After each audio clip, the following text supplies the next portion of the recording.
Hi, everyone. I'm Pastor Jane McDonnough, and it's a privilege for me to be doing the Faith Aid this month.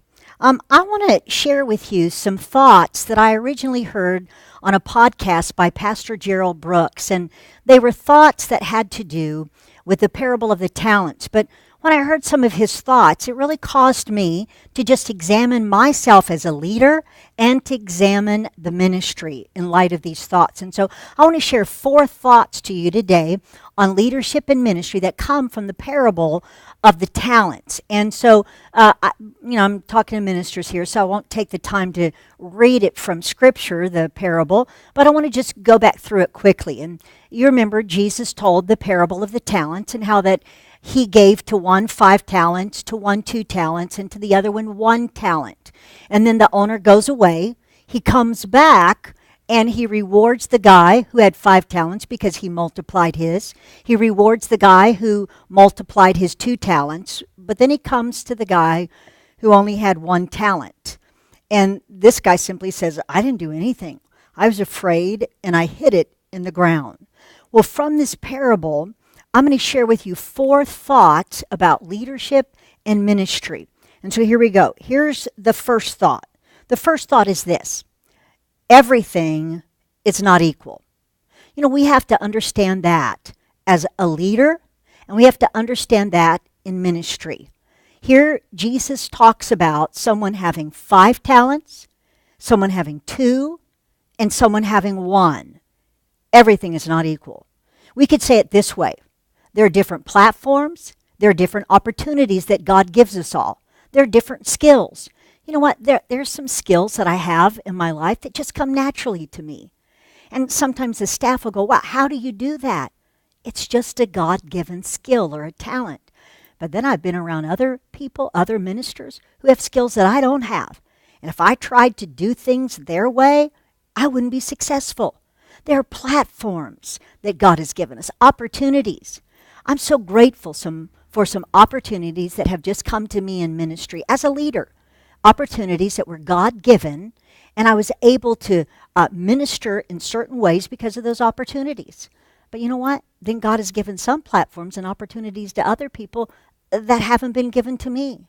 And listen, we don't need to compare. If I'm pastoring here in a metro city like Tampa and someone else is pastoring in rural North Dakota, we can't compare. We have different platforms. We have different opportunities. There's some people that have a platform to reach a city. Some have a platform to reach a nation. Some have a platform to reach the world. Listen, what platform has God given you? Listen, everything is not equal. But I'm grateful for the platform that God has given me and for the opportunities that He's given me. Then how about in ministry? We have to realize that that's true when it comes to those that we're leading. In my church, not everyone has 3 talents. Not everyone has 5. Not everyone has 1. And I need to make sure that to the best of our ability that we're placing people in ministry in accordance with their God-given talents and abilities. I have some businessmen and women in my church, and I remember through the years that I really kind of made some mistakes in this area. And I just thought, well, everybody needs to serve, and they need to be willing to serve in any area, and to some degree that's true. But I learned when I started giving businessmen and women an opportunity to serve according to their talents, that while, yeah, they may be willing to greet at the door, but when I asked them to come along beside me and talk about vision and look at the bigger picture, and help me to get a strategy about how to take the church from point A to point B, boy, they came alive. They were willing to give me their time, their resources, their insight. Wow. And then I find other people, they are just thrilled to be at the door, shaking hands and welcoming people. Some people want to lead a team. Some people don't want to lead a team. Some people want to be in the background, some in the foreground. Everything is not equal. And so the quicker we learn that in ministry, the better we'll be and the more joy we'll have in our ministry. Now here's the second thought that we learn from this parable, and that is gifts and talents may differ, but the measure of success is the same. You know what? In this parable, Jesus uses the same measure of success for each one of them. He said the measure of success is, were you faithful with what you have. You know what, as a leader, I will admit, and as a pastor, sometimes I've, been a little whiny or pining over something that somebody else had. Their staff or particular talent that they had on their staff or maybe some resources that they have. But listen, in the end, God's going to measure my success by my faithfulness with the people He's given me, with the financial resources and other resources He's given me. Listen, we need to remember that regardless of the platform, regardless of the opportunities that are all God-given, we all are measured the same way. We're measured by our faithfulness. So just be good for all of us to ask ourselves today, are we faithful with what we have? And then how about the people in our ministry? Are they faithful? I know, probably like you, I've had some people come into ministry and man, they were 3, 4, 5 talent people and they were going to change the church and help me do this and do that. And yet what I had to wait to see is, were they going to be faithful? Listen, if since faithfulness is that important, we need to make sure that we reward faithfulness. That's true. We need to the best of our ability, match people's talents with what they're doing in the church. And if they're not talented to do it, they probably shouldn't be doing it. But listen, if they're one talent and they're doing it well and they're faithful, then reward them for that. And you know what? If they're 5 talents, don't reward them just for having 5 talents. That's God-given. Reward the faithfulness. Make much out of faithfulness. Now, here's number 3, the third thought. The third thought is we are responsible for what God has given us. Listen, there's nothing wrong with holding people accountable.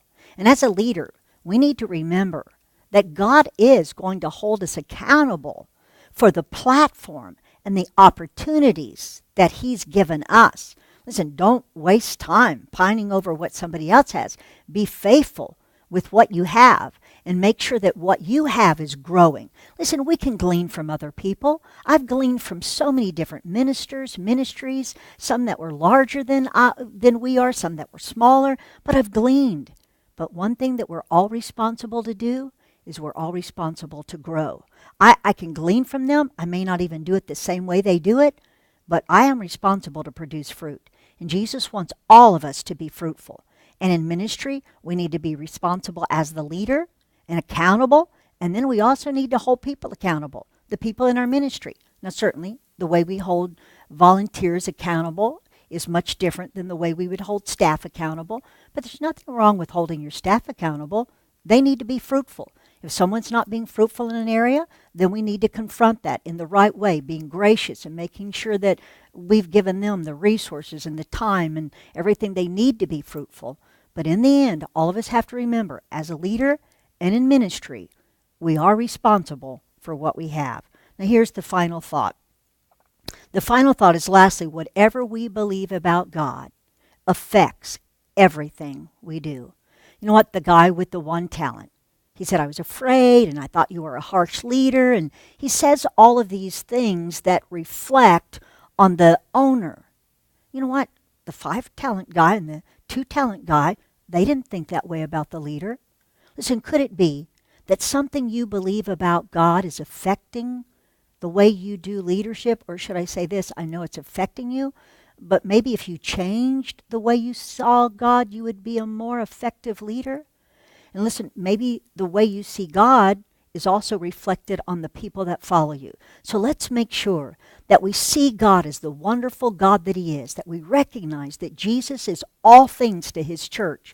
Make sure that we have our view right as a leader so that the people who are following us can have the right view and we can all be fruitful and multiply. I hope these insights have helped you. God bless you.